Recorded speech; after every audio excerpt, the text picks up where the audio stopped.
Game over, man. Game over. Johnny. You're gonna need a bigger potion. So serious. I am Iron Man. This is a tasty burger.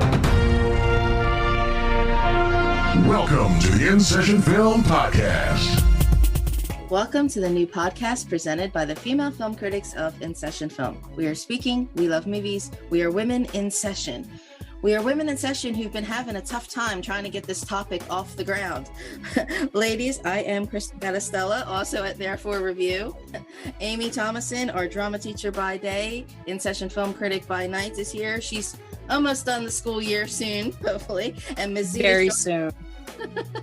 Ms. Zita Short, as always, of the 300 Passions podcast is here. We've been trying to talk about John Huston for a long time, folks. Our dear listeners, if you can remember that far back, Zita and I talked a while ago about Humphrey Bogart. Amy wasn't with us, and we started segueing into more John Huston kind of topics, and we said he deserves his own vision. We're getting into some crusty old directors. We've got Howard Hawks on the back burner. We said we need to talk about John Huston, and we've bounced around. My notes are looking a mess as we've scribbled out names, remembered movies, forgotten movies. Now, Amy, you've got some feelings, strong feelings, I know, about Key Largo. Yes. What a good place to start. Let me just say, I think one of the reasons why I'm so excited to talk about John Huston is because he directed so many iconic classics. Yet again, when people think, oh, off the top of your head, real quick, who are your favorite film directors? He sometimes slips under the radar. And I think it's a travesty, just like with William Holden. He slips under the radar, and I don't really know why. But, people think of 1941. They think Citizen Kane, Citizen Kane, Citizen Kane. Well, you know what else? The Maltese Falcon came out that year, and P.S. that was John Huston's first film. So, and I'm going to say it, if we look at the filmography of Orson Welles and the filmography of John Huston, I would say John Huston overall has a better filmography. I think Orson Welles has Citizen Kane and The Magnificent Ambersons. Okay. The Lady from Shanghai. Okay, and The Lady from Shanghai. That's 3? Well, The Trial of the Fake. I think I wouldn't say that those are well known. Well, it's a question of what does the director do? Orson Welles, I feel like there are so many times where he's larger than life that he overtakes a lot of the projects. We're going to have to add Orson Welles to our topics list now. But Huston, I feel like the films are, you recognize all the list of great films and never quite indicate that it's the same director. True. Which I'm like, true. That's what a director is supposed to do, not overshadow his movie. Exactly. But like I said, if you ask the average person, like, you think of Orson Welles, you think of Citizen Kane, and like the other two. The other movies I've never even heard of, I'll be honest.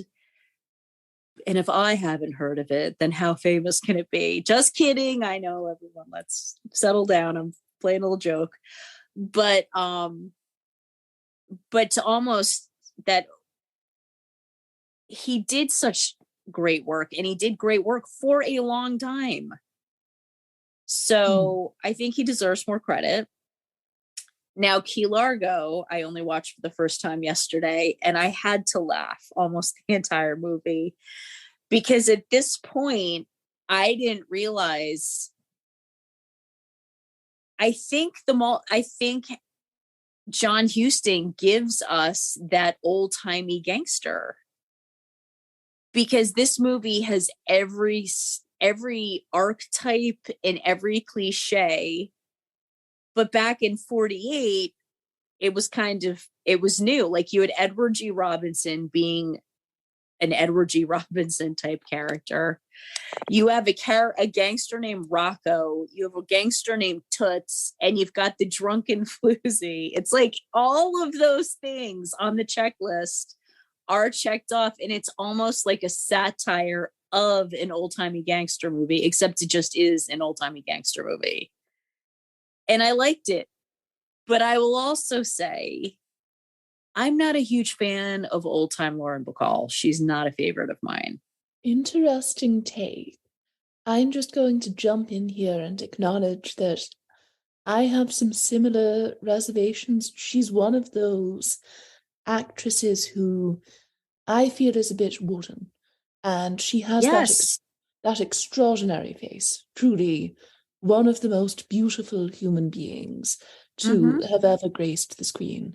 And yet I can't help but feel as though she's more of a model than she is an actress. And when I say that, and this is very shady, but there are plenty of performers who don't necessarily have the skills that we would traditionally associate with the acting craft, but who still have this on-screen presence that draws you to them, this magnetism and this ability to understand what plays well on screen. Bacall, on the other hand, I'm not really sure whether she has it. I feel as though all of the publicity shots that I see of her have far more power and magnetism than her actually appearing on screen. And I know that her chemistry with Bogey is a very big deal. I can't say that I'm quite as enchanted by it as I feel I should be, but still, she looks like that, so I get why she got to be in movies for all those years.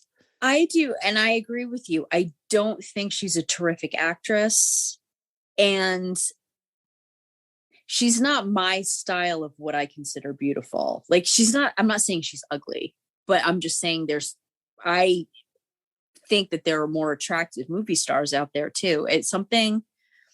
She's what I would consider a handsome woman more than I would say she was a beautiful woman. She's striking. Maybe it's her voice, but she always seems something very heavy about her presence. And again, it might be her voice. But in this, she's fine. I think you could have had a lot of other actresses and the movie would have just been just as good. My favorite Lauren Bacall roles were when she got older, and she was in that Barbra Streisand movie, The Mirror Has Two Faces, where she gets to show a little bit of wit. I wonder how much of these problems you girls are already having, because Key Largo's 1948 and Bacall comes on, a few years before that to Have and to Have Not. But how much of this, I wonder, is also just studio Hollywood? Because there were, cops and robber, gangster, kind of cowboy and Indian movies, typical, even in the silence, the 20s and 30s, Zita would know more, her 30s expertise. So I wonder how much of this is simply not the director following the motions at this point, but this is the story. These are the gangsters. This is the dame who's just supposed to be there and be the beautiful, dangerous, alluring kind of, she's the heavy, but the mystique about it type of thing. Because Huston starts out doing some writing in the 30s. And I guess some of them are kind of typical. I like the Murders in the Rue Morgue, but Jezebel, we can get later, Sergeant York, So it was like, I think he had the formula already in place, Zita. I think talking about his career is something that he perhaps suffers from when it comes to critical evaluations of his work is that I don't think he's seen as a revolutionary filmmaker, whereas Orson Welles, yes, he has a much smaller filmography, famously struggles to get financing for a lot of the project that he wanted to get made, but Citizen Kane was this bolt of lightning. It completely revolutionized filmmaking, especially in Hollywood, whereas with Huston, I think he's seen as a less radical filmmaker. A lot of these movies are exceptionally well made, very influential in their way, but there isn't that appeal of pointing at them and saying, well, after The Maltese Falcon was released, nothing was ever the same again, and this one technical innovation completely changed everything. And on some level, I think it's sort of reductive to reduce the influence of a filmmaker down to that. At the same time, I sort of get it in some ways, where some of these movies do feel more conventional than you might expect. Having said that, he is the best at telling this sort of story. And you watch something like The Maltese Falcon, which doesn't have a story that's all that original. That movie or that story was famously adapted 4 times in 7 years or something. Really? And yes, the 1941 This is why we version. love you, Zita, because you're teaching me right now. This is why we love you so much. Okay. And the 1941 version was just the latest in a long line of these adaptations. And then upon release, people were sort of surprised that it was as good as it was. And I think that's really a testament to his skill, because you think, well, people would have been kind of sick of this story at that point. And yet you throw Bogey in there, you have Mary Astor, you have all of these twists and turns. Peter Lorre. Yes, there's some Where dark were humor. his supporting actor nominations? Because he was a phenomenal character actor. And yet, again, totally ignored. Sorry. Just needed to interject that. No, completely agree. He's fabulous. And one of those great examples of Huston employing a character actor to great effect. And I'm sure we'll get into it.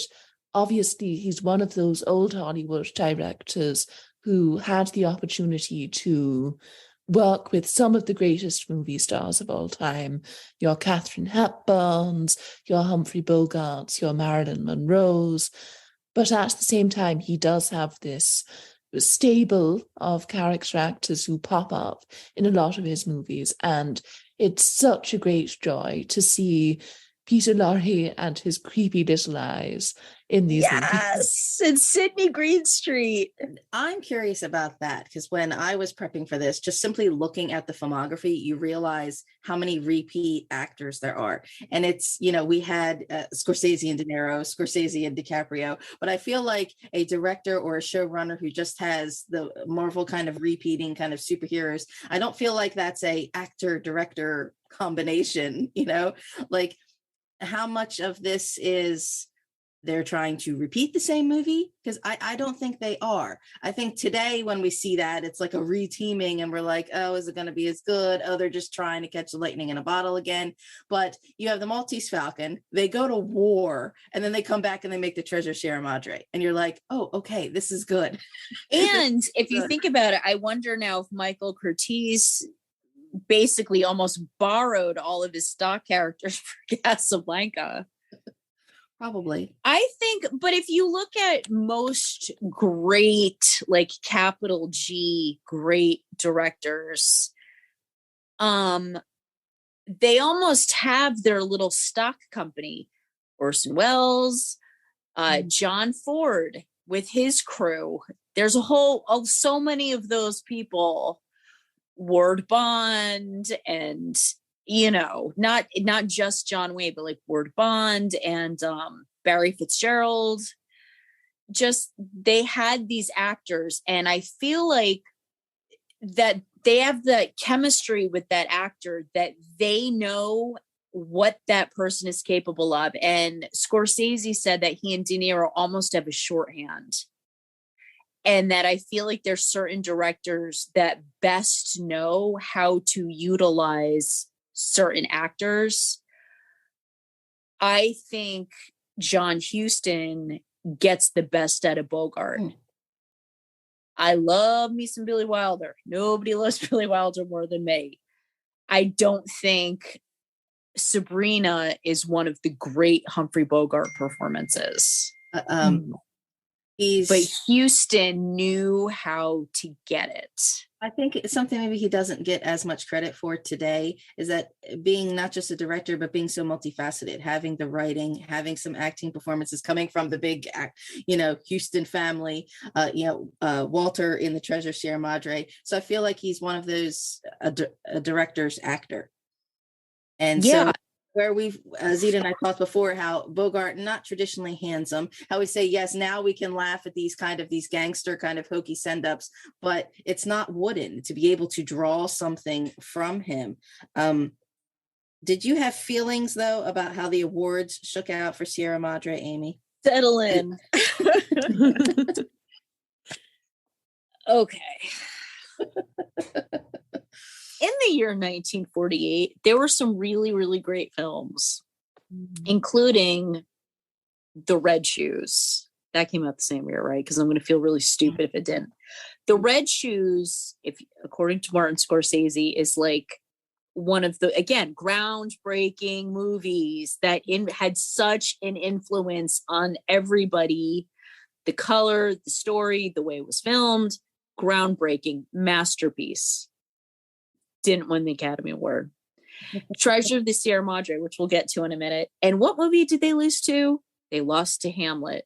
Hamlet as directed and starring Laurence Olivier, who I blame that movie for why a lot of regular people hate and will not read Shakespeare. There's a lot of people that hate and will not read Shakespeare because they feel like it is stiff and wooden, and it's just people strutting around in tights, reciting these dry as dirt monologues in a very upper crust tone. And the entire reason of that is because of Sir Laurence Olivier. That movie is terrible. And again, that is why so many people hate and fear Shakespeare, because they think it is boring, that there's nothing that they can relate to, and it's stuffy and pretentious.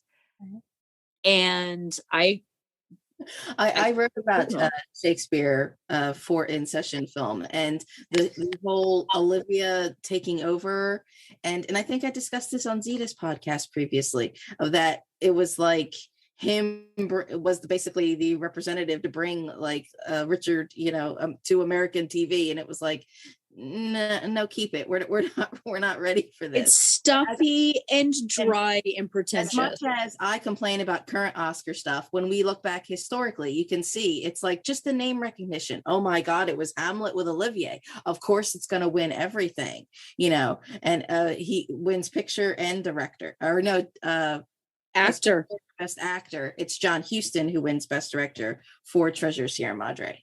Okay. As it should be. Now, getting into the Treasure of Sierra Madre, Westerns are not my genre. They're just not. However, Treasure of the Sierra Madre is one of the greatest films ever made. It's my favorite John Huston movie, and I think it is the greatest Humphrey Bogart movie, because in so many films, he's so contained. He's so restrained, and everything's going on in his head, and he's calm and he's cool, and he shoots from the hip and gets the bad guy. And it's just how he is. And that's what we all love about him. In this movie, when he goes crazy, it is so amazing to watch, because you see him at the beginning. He's cool, he's self-contained, and I'm in Mexico, and this is my story, and I'm a bad guy. And then see him really start to lose it to greed and that paranoia. And it's a very cerebral performance in a time when people were not giving performances like that. The whole movie is nail biting. The pacing was not. The story is phenomenal, and it's simple. It's simple greed. But how they all start to turn it, how he and the other guys start turning against each other. We know that specific time and place, but to me, it also strays into some kind of surreal purgatory kind of plane almost. It does. It's a very cerebral film. 1948, I almost feel like this movie would not have been made before the war, because even though this is post World War II, I feel like there's a lot of like earlier, like World War I, almost like no man's land kind of feelings into it.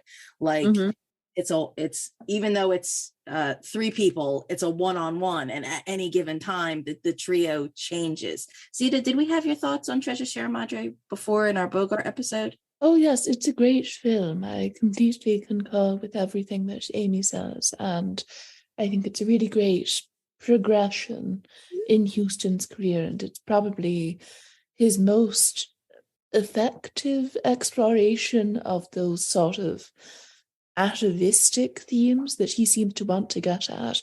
I think some of his later survival-based stories do seem a bit like a retread of this one. And this movie really has this freshness and this vitality that you really can't find at later points in his career. And I think when we look back on his entire filmography and really start to narrow things down, I think this might be the most pure expression of his vision. I feel like it still plays like a modern film, even though somebody today would look at it and be like, oh, it's old, it's black and white, it's three men in the desert. Oh, I'm not. But like, I don't feel like the psychology of the character, though. It's really also a psychological film. And again, you were not getting that in the 1940s. And it is also a very dark look at humanity. And I think that's probably why it didn't win Best Picture. However, if it was going to lose to anything, it should have been to The Red Shoes. And Bogart was not even nominated for Best Actor. On what Best Director planet was he not nominated? So they did the safe thing by awarding director. Like, okay, we acknowledge that this is a complete masterpiece. This is a vision, but we can't acknowledge that as, even though it's the best directed picture, it is not the best picture. But best wrong. actor, it is. Now, of course, my bias. Best Actor, Montgomery Clift is nominated for The Search and does not win, which is a heart-wrenching film for me. Laurence Olivier wins for Hamlet. Lou Ayres for Johnny Belinda. Dan Bailey, When My Baby Smiles at Me, and Clifton Webb for Sitting Pretty. Those are the best. Okay, so there's movies we've never heard of and that nobody sees. To sit back and think, like, so did not win for Treasure Sierra Madre. So here's what should have happened. Bogey should have been nominated and won in 48. In 1951, and I know our friend is going to disagree with me hard on this one. Our beautiful Montgomery Clift wins Best Actor for A Place in the Sun. So then William Holding can still get his in 1953, and everybody's happy. Yes, everybody's happy. Our classic topics always circle back to the same fictitious Oscar favorites. I know. Of 1951, it always comes back to 1951. But these, at this point, though, you have enough time to see which films, which stars have stood the test of time, and you look back and you're like, that's not Olivier's best as Hamlet. We presume it is, but it's not. I don't think it is. I don't think it's the best Hamlet, as opposed to Bogart sitting here. But of course, also Walter Huston wins supporting actor for Treasure Sierra Madre. Who apparently, I read a little blurb, did not want to do this movie. Mm-hmm. So many actors. Oh, I don't want to do this movie. And then they win an Academy Award, like Ben Johnson for The Last Picture Show. Did not. Is Lou Ayres the guy that was in the original All Quiet on the Western Front? Yes. Yeah. Where was his Oscar for that? But now look at this. Not to get off topic, but he should have been nominated. 1948. We're complaining about these makeup Oscars, these snubs, where we can get into the nepotism here with all these Hustons popping around. But all of the Hustons are phenomenally talented. But now Angelica Houston's amazing. Walter Huston absolutely deserved that Oscar. Key Largo is the same year. Because you also have Claire Trevor winning Best Supporting Actress for Key Largo. The floozy. But it's not really nominated for anything else. Because it's not Treasure of the Sierra Madre. Like, it's... if it's closest to anything, it reminds me a lot of The Maltese Falcon, where everything's it's very self-contained. But the idea alone that effectively two classic films in 1 year, no director today can do that, Spielberg did it when he didn't he do Jurassic Park and like Schindler's List in the same year? Yes. But again, different, to me, different era, different time. It can be done today. Just the but time. It has to be a master. Like you'd have to be a Spielberg or a Huston to pull that off. Oh, two masterpieces in 1 year. Well, only one is the Treasure Share Madre. Yeah, Key Largo doesn't count. But One yeah, far Key Largo's not my personal fave. We Were Strangers. I love the Asphalt Jungle. Did we have your full opinion on the Maltese Falcon, Amy? Because you were making fun of what seems to be the perceived stereotypical of Key Largo, but it's defined in the Maltese Falcon. I respect the Maltese Falcon more than I actually enjoyed watching it. Does that make sense? I like the characters. Yeah, because but again, the hard boiled, I mean, it's so well made. And it is a masterpiece. And the fact that it was his first movie is like ridiculous. But it's not a movie I actually like ever really feel like sitting down and watching again. Yeah. Where's Treasure of the Sierra Madre? I'm like, settle in. I could see that today, how the Maltese Falcon becomes more of a case study of this is why, this is more as defined. I mean, even in Star Trek, you've got Picard going in the holodeck playing like yeah. But Peter Lorre like manhandling that umbrella. It's like, oh, look at you queer coding. And he's putting it in his mouth. What? No, but I find it interesting categorizing it as a stereotypical noir, because I think in so many ways it isn't.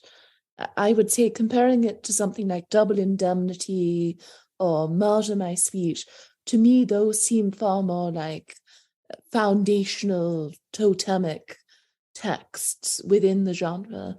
The Maltese Falcon, I can't say that I look at the later noirs like Crisscross or Brute Force and think, oh yes, this is really drawing on what Huston wrote. To me, it feels very much like its own thing. I wouldn't say that its connections to other films within the genre are all that strong. I think it's a really singular piece of work. I would say I would agree with you in that case, because you always bring up such good points. But a lot of the neo-noirs seem to, I don't want to say parody, take off from Maltese Falcon, because if you think about Maltese Falcon, you've got the woman who has all the different identities walking into a detective's office, and like he thinks he's getting hired to do one thing and then gets hired to do something else, which brings us makes me think of another John Huston film, but a Polanski film, Chinatown.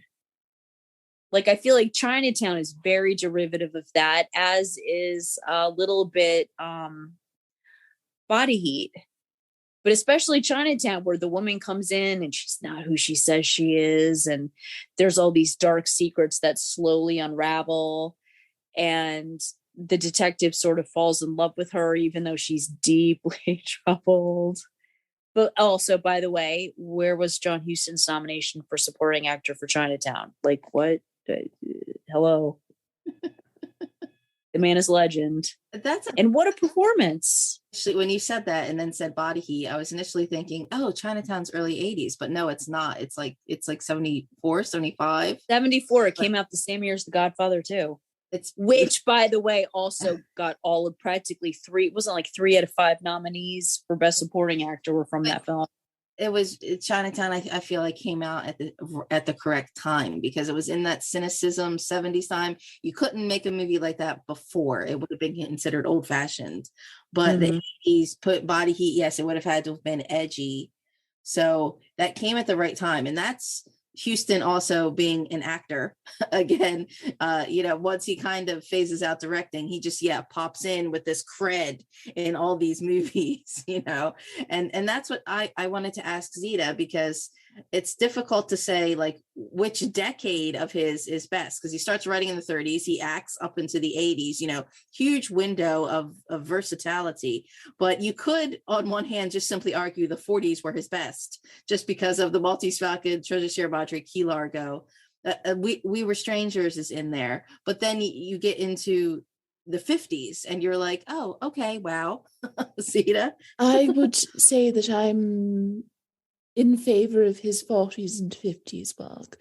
I really do think that he is a creature of the studio system as much as he had to fight against it and found it constricting in so many ways. When we talk about how prolific he was and we discuss how he was able to collaborate with these top movie stars, all of that does happen because of the framework of the studio system. And once that starts to collapse, he is able to survive for far longer than most filmmakers who had to make the transition from the studio system into an era in which independent productions were more prominent and in which that system was starting to break down. At the same time, you look at these 40s and 50s movies, and I do think that they had a stronger cultural impact than his later work, which is not to say that I'm not a fan of something like Wise Blood. I just don't think that it has that signature Huston touch in quite the same way. And while I appreciate those films, to me, they don't feel as essential. And then you also get into periods where he's making movies like The Bible in the beginning, which I find very difficult to get excited about. And I think you look back on his 40s filmography, and even a less successful project is, I feel, more interesting than the work for hire jobs that he was doing later on. Annie. No, but what about The Barbarian and the Geisha? You don't like that one, Zita? What about The Man Who Would Be King? I've only seen that recently, and that is an excellent film. I think it is, at least. Little morality tale. Did you? Have you guys seen that one? Starting as a screenwriter in the studio system, he does a lot of things that are based on books, and where, like, we've complained about how From Here to Eternity, all the saucy things get, left on the cutting room floor, of course. But I really think he comes also from not just a actor's director respecting, okay, I'm in my studio system and you're giving me these people and I know what works in their wheelhouse, but also really adhering to just as what is a great story, you know what I mean? And I like other Rudyard Kipling things, but Red Badge of Courage is another one I think he did. Zita? This is another thing that I find sort of odd about his career, and I think it's a rather boring take that comes up in criticism a lot, that, oh, well, when directors attempt to adapt great novels, usually it doesn't work out because the greatness of those novels is directly tied to literary qualities or features that just can't be translated onto the screen. And so you end up with a telling of this story that is almost entirely neutered because the story was not designed to be told in that way.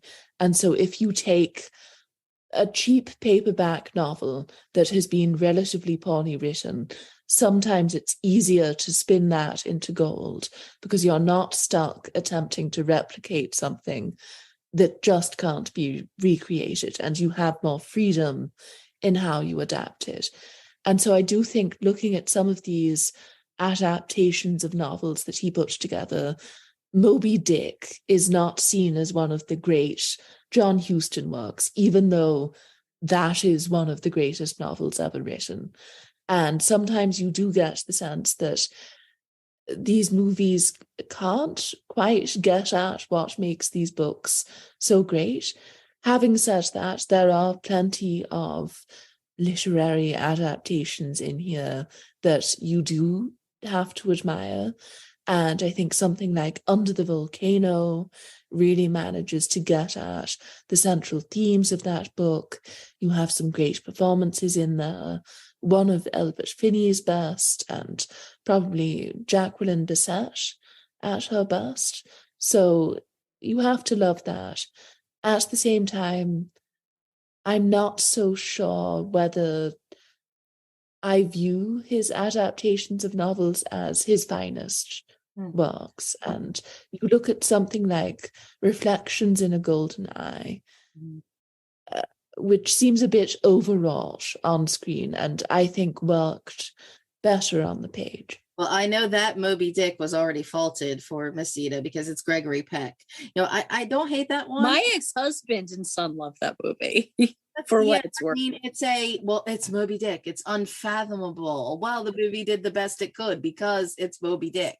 But I also know, Zita, you wrote about Heaven Knows Mr. Allison for InSession Film. Yes, I did. And that's one of those cases where, and Amy referenced it, he does, like a lot of these studio directors, get stuck in the rut of, oh, when I make a project that is original but financially unsuccessful, the studio comes to me and says, remember that hit movie that you made in 1941? Can you do that again? We have this young actress that we're trying to turn into a star. Let's throw her in there. Yes, you're directing this. You're going to Cuba, even if you don't want to, and we're putting this out in spring. So get cracking. And Heaven Knows Mr. Allison is pretty clearly, pretty transparently an attempt to cash in on the success of The African Queen. It has a lot of similar elements.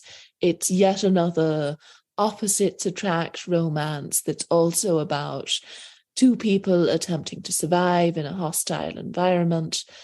And it's an odd movie in that she is a nun, and this was made in 1957. So she is not going to disobey her vows and hop into bed with Robert Mitchum. She has to remain chaste throughout the film.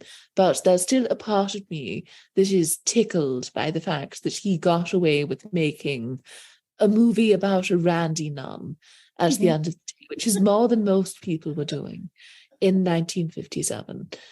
And you could also note that the Deborah Carr, Robert Mitchum pairing, for as much as I adore them and think they are some of the greatest actors of all time, it doesn't quite have the cataclysmic power of Bogey and Hepburn appearing together.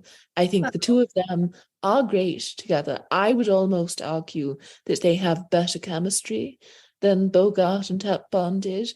But if you're a normie on the street, you're not a fan of classic film stars, Bogey Hepburn sounds far more exciting than Carr Mitchum. And well, how many times did Deborah Carr play a randy nun? Yeah. And when did Black Narcissus come out? Sorry, I hear randy nun. It's 1958. How randy could it possibly really be?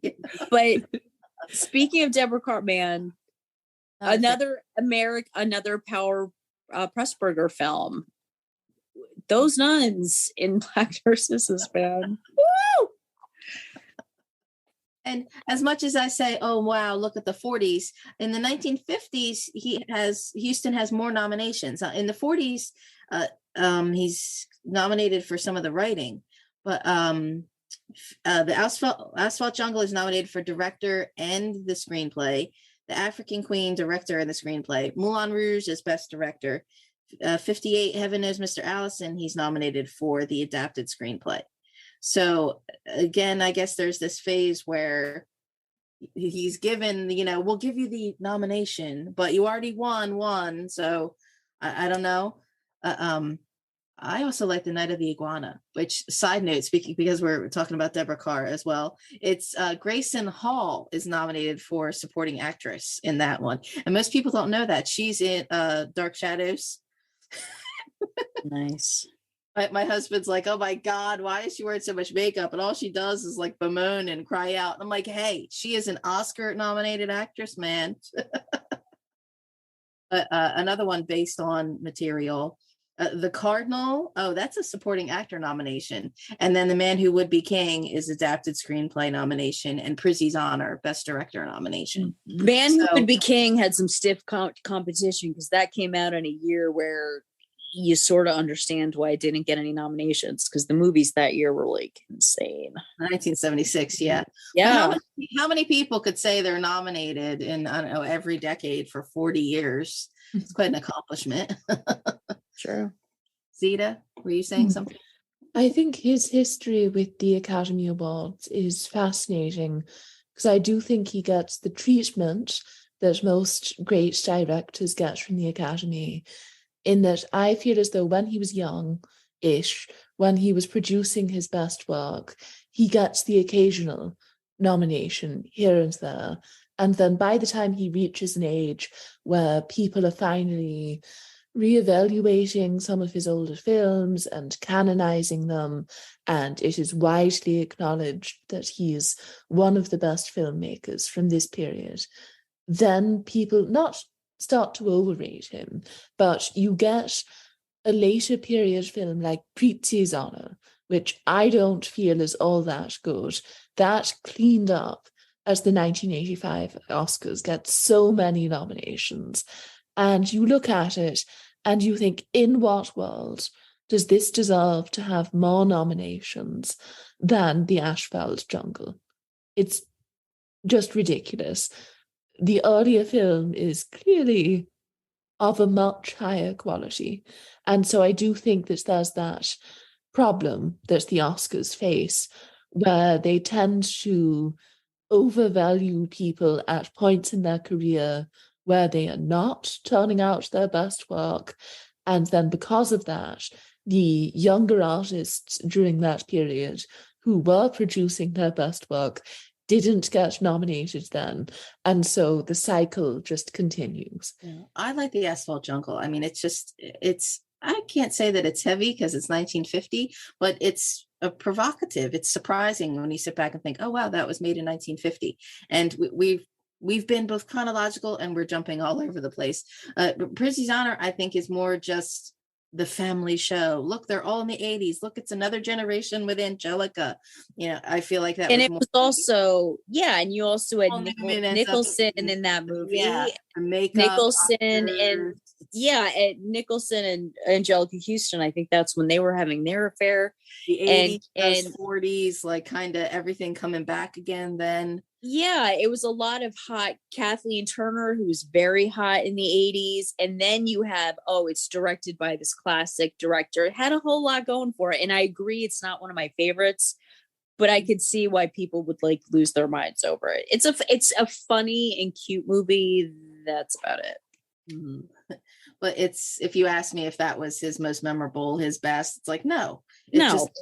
In some ways, to some people, maybe it's still the most recent or his last hurrah, but it's like he needs no last hurrah, because have you seen like his first and second hurrahs? The Maltese Falcon, the Treasure Sierra Madre, and we haven't even gotten into the 60s, because I have feelings. I love The Misfits, of course, but which again is written by Arthur Miller for Marilyn Monroe. But I feel like, again, it comes from a strong script, a strong story. And then you've got Monroe, Montgomery Clift, Clark Gable, who are having their last hurrahs in a way, just in this, again, kind of real bleak kind of atmosphere, people trying to just grasp onto small touches and save some horses. You're like, oh. I would also argue, and I feel like so many, but he'd also, and good for him, he'd worked well with Marilyn Monroe. He got some of her, and again, he did Gentlemen Prefer Blondes. No. Didn't he, or was that Howard Hawks? Howard Which Hawks. Howard are we talking about right now? We're talking about So confused. Okay. Yes, anyway, Howard forget Hawks that is I another edit one. that part out. Edit that part out. But but everyone's all, Bus Stop is her best role. Best Stop was her best role. No, I think The Misfits is her best dramatic role. Because I also noticed it's one of the few roles where she's not totally doing that breathy Marilyn Monroe voice. Well, that's kind of, I guess, part of the film, this whole kind of dismantling of, who they are supposed to be, who they present and who they really are and what they really want out of life, and how they're just Eli Wallach. Also, they're just caught in this kind of bleak little existence, that doesn't mean very much. Zita, did we talk about the Misfits before in a Montgomery Clift special? I don't believe we did. We might have. It's okay. We'll talk about it again. But, and let me just say, within a year, we lost Marilyn Monroe and Clark Gable. And let me tell you, he was just as charming in this movie as he was in Gone with the Wind. He still had that Clark Gable-ness, the smile, the little glint in the eye, all the things we love about Clark Gable. And he went out like that. And he wasn't in a whole lot for a while. You bring up he was in a couple of things, but he wasn't like he was in the 30s. You said Monroe, and who famously said, she said Montgomery Clift was in worse shape than she was. But the way Huston sort of becomes this kind of grandpa director who can wrangle these people, because he also did the Freud movie that was like Montgomery Clift's second to last. And Reflections in a Golden Eye was supposed to be Montgomery Clift as well. So it's, even though I don't know what kind of drunkenness was probably happening, Zita. I wouldn't necessarily agree with that, because I think you read about the production of The Misfits, and he very famously racked up huge gambling debts during production, and this was very embarrassing for him and the producers who had put money into the film, including Marilyn Monroe and Arthur Miller, who had helped to finance it. And then halfway through production, they decide to take a break because of this, so that they can pick up more finances. Then it was publicized that, Marilyn is crazy, she's going into a sanatorium, and she needs to be treated. And so he essentially used this in order to deflect attention away from his misdeeds. And so she was publicly humiliated, and his actions just weren't publicized. And he pretended that, it's her fault that this happened. And it wasn't. So I wouldn't necessarily describe him as this wonderful grandpa figure who helped out these troubled actors. Zita coming in with all the gossip and the scandals. Ooh, she does. This is why we love her. Maybe that's why he could relate to some of these messy people, because but a lot of her messy behind the scenes. It's sad. He sounds like a dick. Sorry. It's true, but at the same time, a lot of directors, and I mean, this isn't to defend anybody or whatever, Marilyn had a rough life. Like, that's a given. But a lot of her directors didn't speak well of her because she was hard to work with. I mean, it is hard to do a movie when your actress is passed out and does not come on time and does not know her lines. If you read about the great Billy Wilder said about her doing Some Like It Hot, he's like, she was impossible to work with. And there was a line where she had to say, like, where's that bourbon? And they had to do like 100 takes of her saying that because she kept screwing it up. It's like, I could imagine working with someone like that would be really, really annoying. But he also said, I could have my mother in here and my mother would know all the lines and hit all the marks and show up where she was supposed to do. But who wants to see my mother on film? What Marilyn was able to do is no one could do what she did. And she was always, the end result was always wonderful. It's amazing. But working with her, yes, was a nightmare. As messy as they all were, it's like, it's amazing that you get such an incredible film as The Misfits. And even though I guess the 60s are up and down, but 72, you get The Life and Times of Judge Rabin, of course, then The Man Who Would Be King. So it's like he was still directing some quality things in the 70s. Zita, did you talk about Wise Blood earlier? Yes.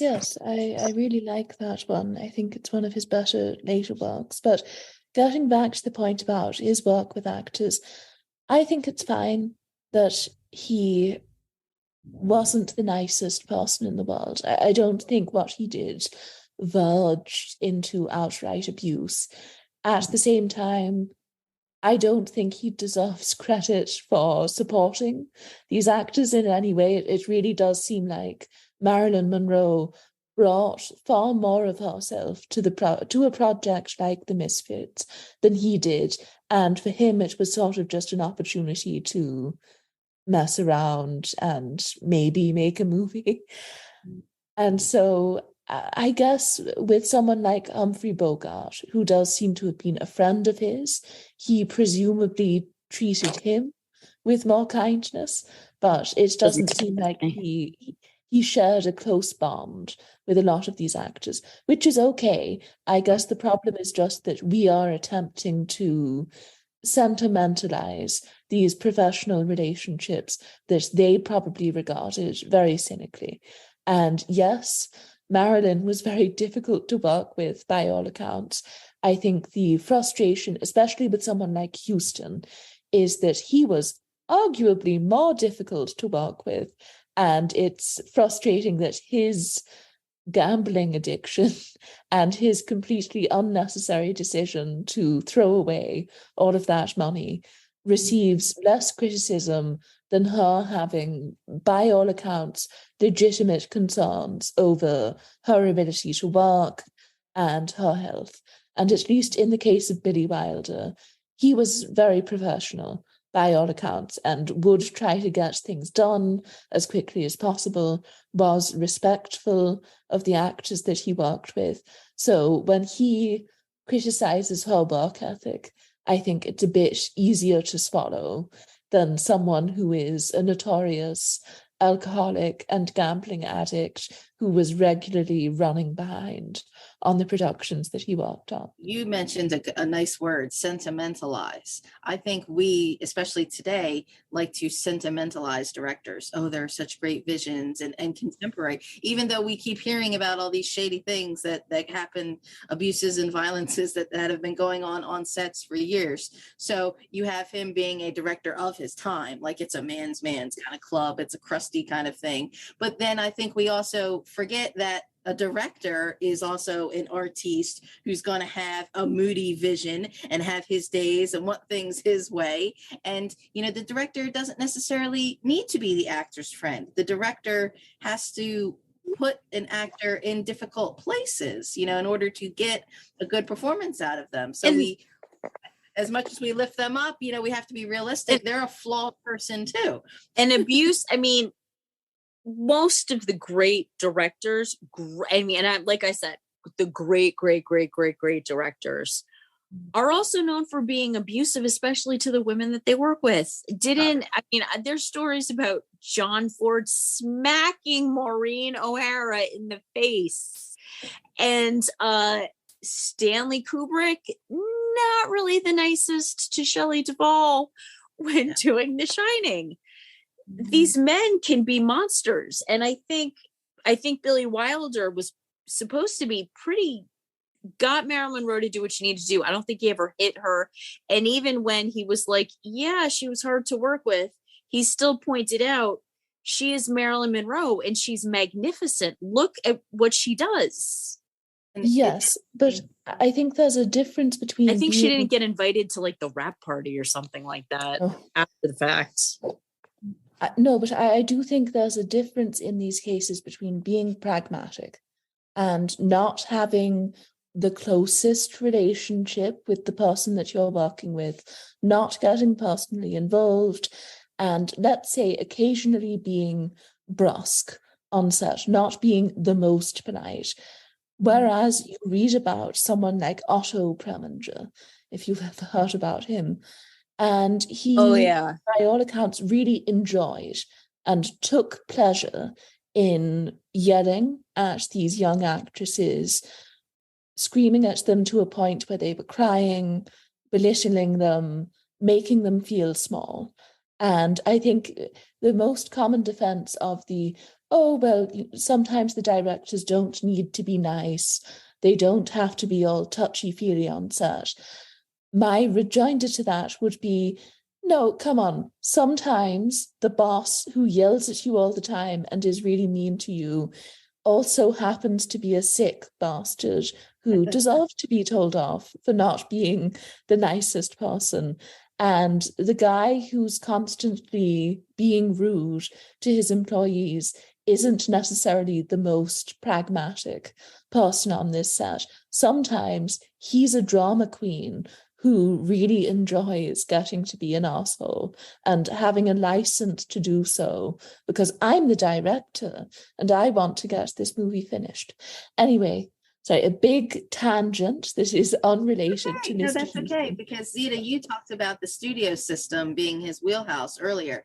And then here we're getting into the 60s and 70s when all that's breaking down. And that's where he begins to do a little bit of acting things, because how much of that is, yes, age, of course, the whole, arduousness of having to direct an entire picture compared to, just popping up in all kinds of little movies. But how much of that is also, fresh, new, independent, stars are not going to put up with an actor like that.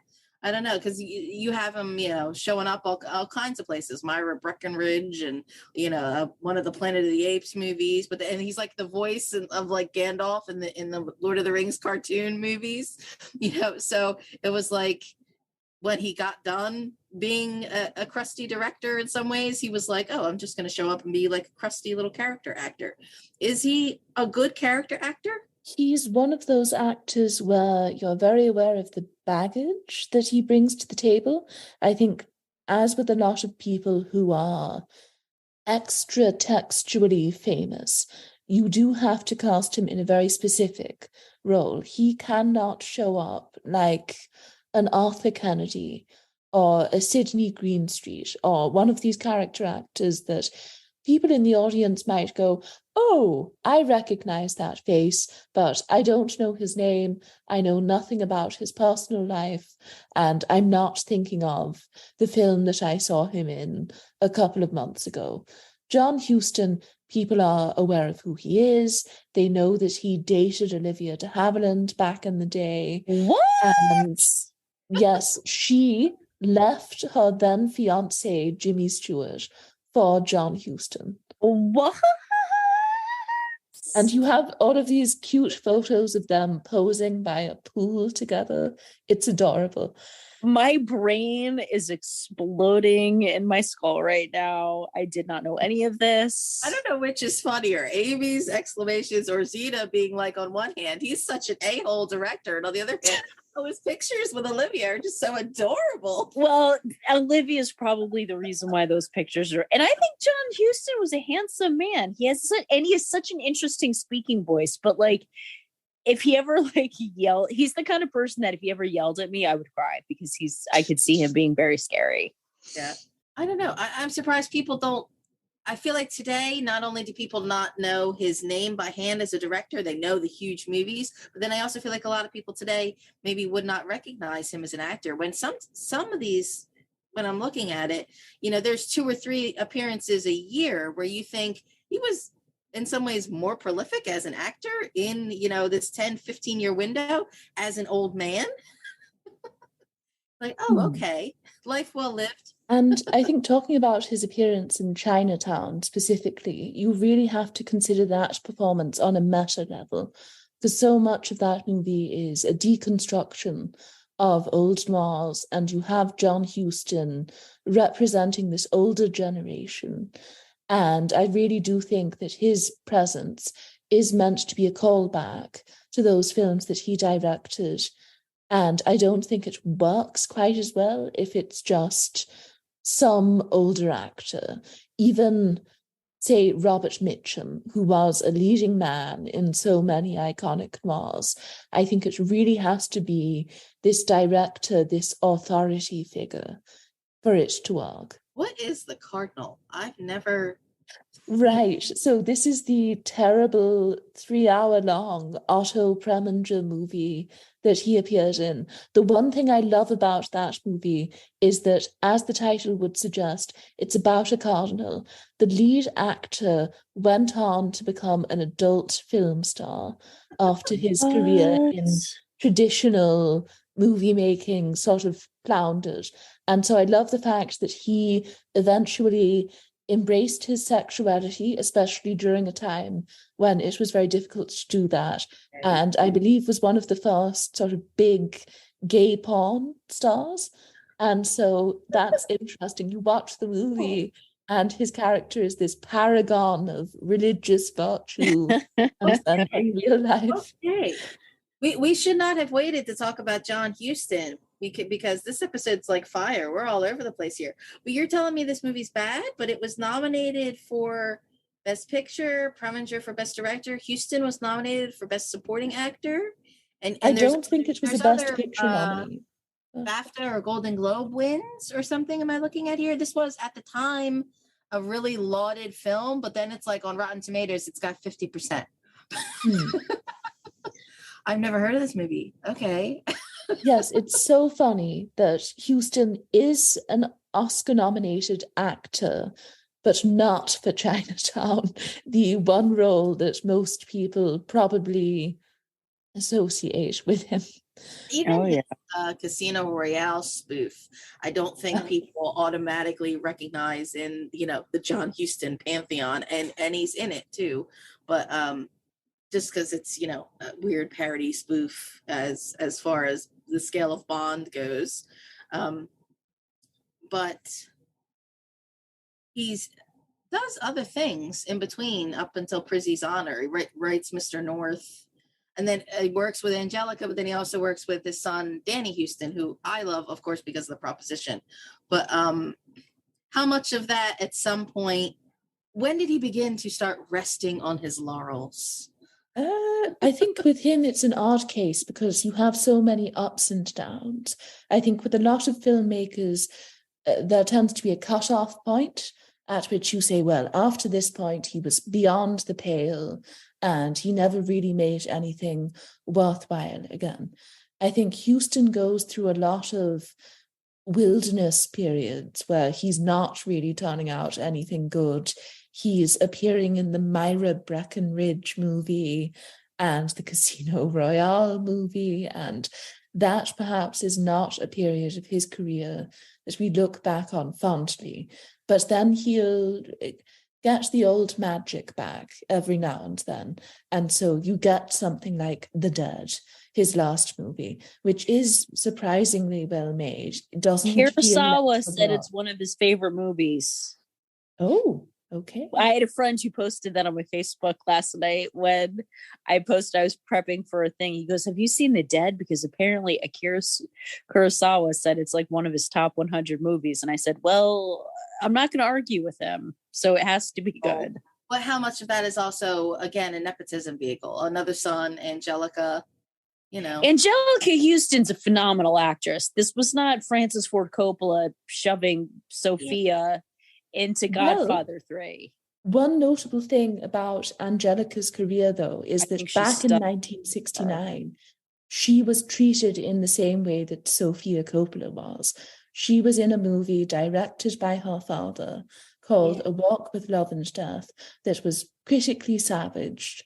Her performance received negative reviews, and from what she describes, it completely demoralized her, turned her off acting.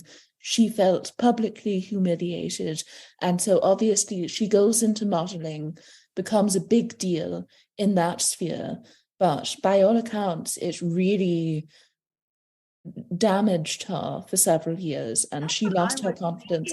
And then it took until the mid-80s for her to really re-emerge as an actress. For a minute, I almost felt like, was I misremembering this? Because I remember a time where it was just like Angelica Huston's just John Huston's daughter. And Jack's girlfriend. I feel like that didn't change almost until like the Addams Family. Like I remember The Witches was not popular at the time, I don't think. But Prizzy's Honor was. And she won an Academy Award for that. And she was very good in that. And she was also in The Grifters, which I think came out the same year as Goodfellas, I think. Yeah, she began doing things without her father, I guess. The torch was passed, and that was enough to prove that, hey, she could stand up on her own. And even though we're talking about 40 years later, in some ways, it's almost like, you know what? John Huston didn't have to have up and downs or have another great film because he already, cemented his place in cinema, before World War II. But then also, I know, Amy, also you love Annie. It's cute. I don't love it. It's cute though. To think, though, that the same man who does The Maltese Falcon and The Treasure of Sierra Madre directs something like Annie. It's just so. It's It's I don't another like the one of those, musical oh on my a whole. God, Annie. Oh yes. Oh, I love But I will say this: songs. Carol Burnett and Tim Curry and Bernadette Peters are amazing in that movie. Nobody would sit back and think, oh, that's a John Huston movie. Oh, but it's No, not at all. good as Annie. Zita, you sing some of these songs, I know, don't you? The songs from Annie. Yes. Oh, okay. No. Yeah, no. That's one of those other films that makes his career so endlessly fascinating because it seems like such an out of left turn choice. And even reading about the production of that movie is so funny because he really wasn't in step with the times in so many ways and thought, well, we're making a musical, so let's do it in the way that they would have done in the 40s in the studio system. We need to spend all of this money on building massive sets. And so you have all of these notes and missives that he had to write to the producers about how, oh, I need financing for this and that. And there's just a complete disconnect between these 80s studio executives who were not around during the studio years and Huston, who is still very much fixated on this idea of making a sort of Minelli or Donnan type musical.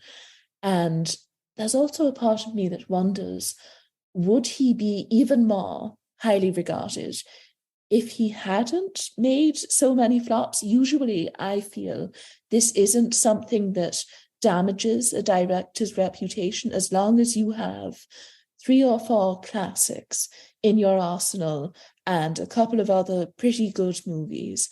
No matter how many flops you've made, people tend to forget about it.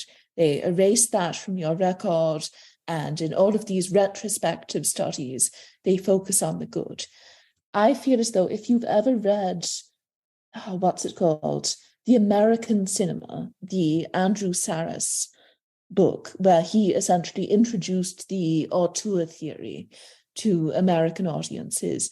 He is very mean about Huston, I felt. I think he puts him in the either Far Side of Paradise section, which is for directors who didn't reach their full potential, or the less than meets the eye section, which was even bitchier, where he complains about filmmakers that he feels are overrated. And he also put Billy Wilder in that section of the book, and then later retracted that claim and said that he was one of the Pantheon directors. But still, it does seem like he really suffers from being seen as a bit pretentious. And you have a lot of critics who seem to have had axes to grind against him because of 1 or 2 movies that he made that didn't work out in the 60s. Side note, when you said that book, I thought you were going to say Hollywood Babylon. Like, oh no, oh no. I want to know who this person is. What was this alleged writer's name and his stupid opinions? All John Huston had to do was direct, I almost said Bridge on the River Kwai, The Maltese Falcon, and he would be one of the greatest filmmakers of all time. But he did that. He did Treasure of the Sierra Madre, and you know what? That is good enough for me. Because I feel like the 80s comes on and you've got Annie, he's doing these voiceover cartoons. You feel like he was kind of segueing into this, like I said, this lovable grandpa kind of thing. But, you know, yes, Angelica, my daughter kind of thing. But then you're like, but no, he was still kind of a crusty director who wanted it the old school way. And it's like, by the time you get to the 80s, it's like, who are you? That doesn't matter. That can't happen anymore. But it's like, yeah, once you already, you know, had it out the gate, amazing in the 40s, it's amazing his career lasted as long as he did, just simply because where do you go from here? He didn't have to work. He didn't have to make any more great films. But I also think it's interesting that there are times where I feel like maybe he is repeating things, but then there are also things that are way out of field. Like, yeah, you're doing the James Bond parody. Like, why?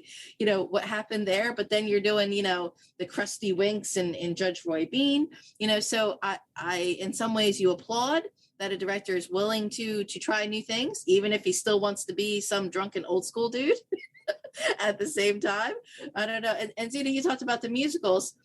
Is it simply that because of World War II, did he miss the window to do a studio musical? I'm not sure whether he was ever one of those filmmakers who was well suited to making one, but Annie, I think people maybe forget, but I believe it was the most that a studio had ever spent to purchase the rights to a musical. Since My Fair Lady, they had not spent that amount of money on securing the adaptation rights. And so it was meant to be this huge hit. And then it went over budget and it turned into this disastrous production. But I assume at that point in time, he thought, great, this is my opportunity to get an easy hit under my belt. And if I make this, then the studios will love me and I can get all of these other projects that I want to make financed. And that doesn't end up happening. But weirdly, Prizzi's Honor, which I've already criticized during this episode, was a huge hit, kind of did the things for him that he thought Annie would do. So I guess things did end up working out in the long run.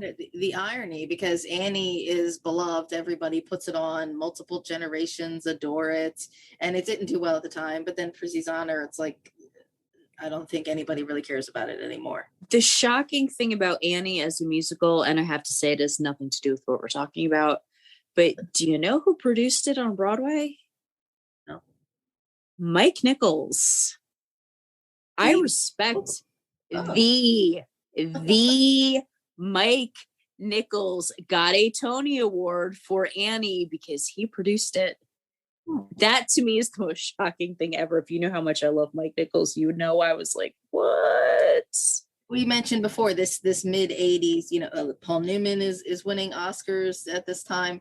It's the 80s nostalgia, 40s.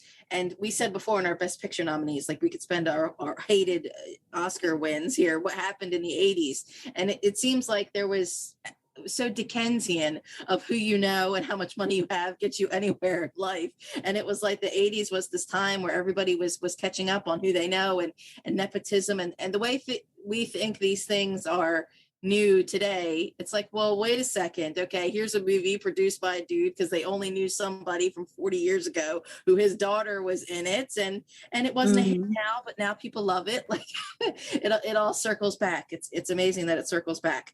I mean, and yet on one hand, I'm just trying to think here. Yet our top threes, if we were choosing for Huston, are they obvious as to what they are? Probably. What are yours, Amy? The Man Who Would Be King, coming in at number 3.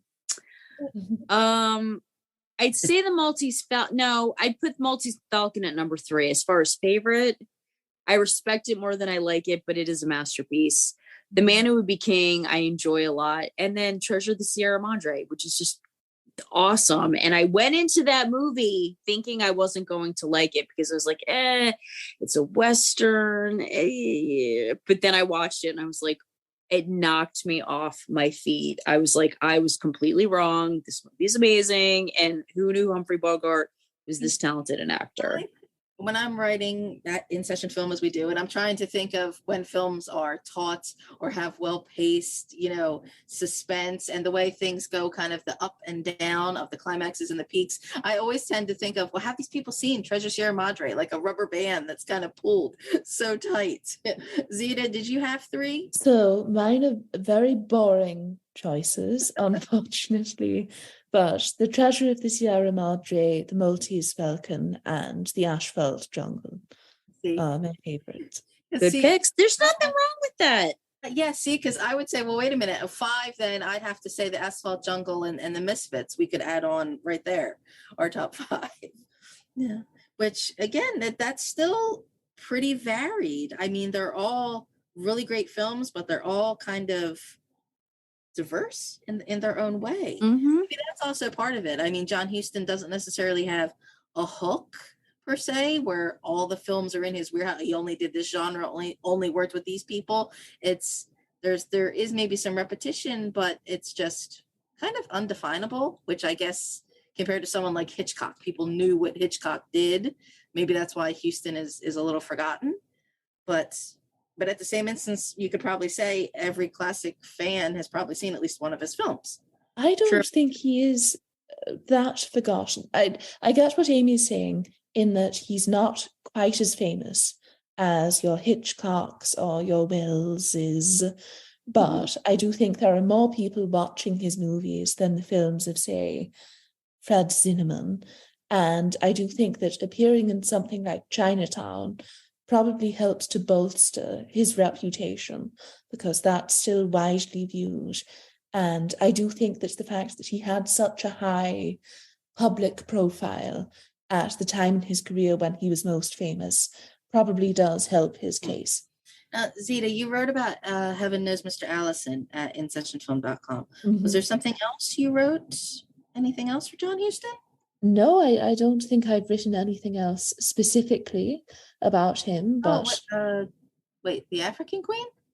Oh, yes, of course.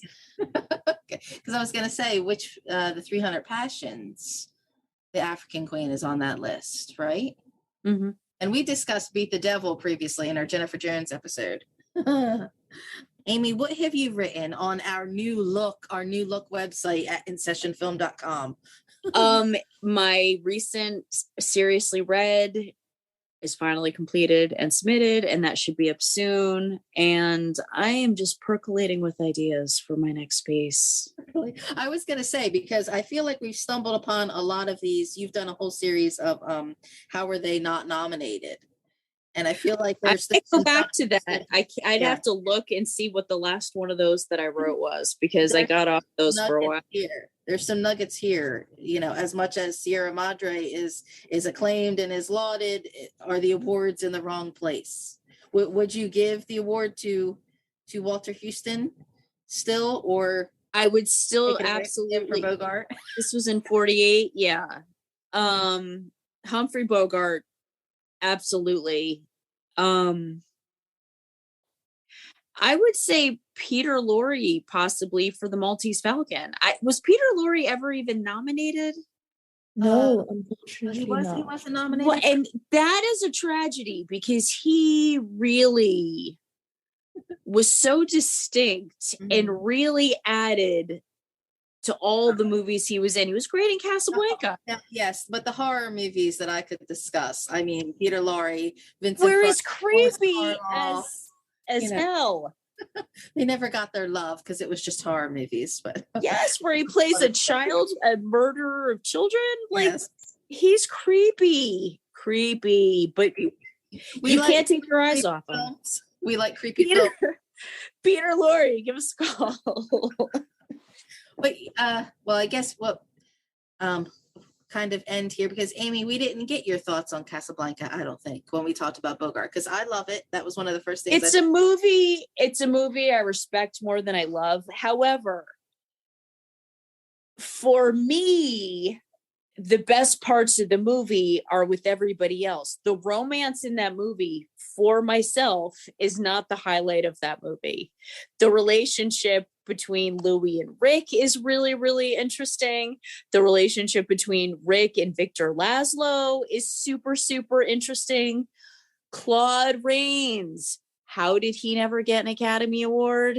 He was like the best supporting actor in like every movie he was in. But Ilsa and Rick, to me, are a very, very tepid couple. I am much more like, give me Rhett Butler and Scarlett O'Hara, where they argue, they yell, they irritate the crap out of each other. They're sexy. And they're sexy. Ilsa, and I love Ingrid. Let me say this. I love Ingrid Bergman. I think she's a brilliant actress. Give me Ingrid Bergman in Gaslit. That's interesting. Give me Ingrid Bergman in her Hitchcock's films. That is fascinating. Ilsa Lund is so boring. I can't understand why these men are like, I can't save Czechoslovakia without Ilsa by my side. It's like, really? she's so tepid. We've come full circle back to the Bacall, where it's the woman is just meant to stand there and be beautiful with the tilted fedora, the soft focus. That's all. Oh, that soft focus. She was beautiful. But like I said, I really was like, this is the woman you can't get over. And that's pretty high on the 300 Passions list too, isn't it? It's number one. Is one? Oh, geez. It's number one. But the intrigue and all that stuff, the woman who is questioning whether she should prostitute herself to get the pass, like those people were interesting. So then, do you like Bogart? Do you have a Bogart favorite? I do. Again, Bogart as a romantic lead is not my favorite. Bogart losing his mind and like wanting to kill people because he's so paranoid, and he really gets that wild eye crazy in Treasure of the Sierra Madre, and I am here for it. But Ilsa and Rick are just the most boring characters in the movie to me. Like, give more time to Sam the piano player. He's interesting. Give me his backstory. Have you seen In a Lonely Place? No. I wrote about that one for In Session Film. Another kind of frazzled Bogart performance. Zita, I forget what number it was, but our listeners who have been hanging on with us since the beginning, we did talk about Humphrey Bogart already. I know we've been talking about, we bounce around all over the place between classic topics, contemporary ladies, and we have a few more fun things in store. It's been almost a year. Are you aware? What? Oh, wow. Oh, gosh. What? Zita and I casually saying like, oh, we have, it's so nice to be at In Session Film where there's other female critics. We should do something together. And we just threw it to Dave and JD, and they were like, yeah, great. And we just took off. We did. So, yes, you can find what we have written at InSessionFilm.com. The website has been updated, a 10-year anniversary special, and they're on 500 and something on their episodes that they're doing, which you can get bonus content on Patreon, and you can see them on YouTube. So we see each other through our recording Zoom technology here, but we're all devastatingly beautiful, by the way. That's you're waiting for all your Kate and Amy to call you, Miss Amy. Call me Amy, call me Kate. We want all our fancy ladies on the podcast. We do have a few guests and spotlights and some more themed topics. Our topic list just keeps getting bigger and bigger and bigger because we just have so much to say. I asked you girls if I get excited and I start talking too fast. My Jersey Italian's got to calm it down a little bit. So Zita, you are at the 300 Passions podcast. That's when we can hear you talk about romance. That's not too tepid for Amy. Zita, I like the heat. Short. The tempestuous. Yes. You girls were just doing on the 300 Passions. You were talking about A Summer Place as well. Yes. So that's at the 300 Passions. Amy, you're at A Thomasson 11. I'm Kristin at Therefore Review. So it's been so nice. We did have our Kate Blanchett episode a few weeks back. Had like all kinds of likes and shares and retweets on Twitter, if it means anything when we're looking at Twitter algorithms anymore. So ladies, thank you for being here. And thank you for listening. And we'll see you at the next Women in Session.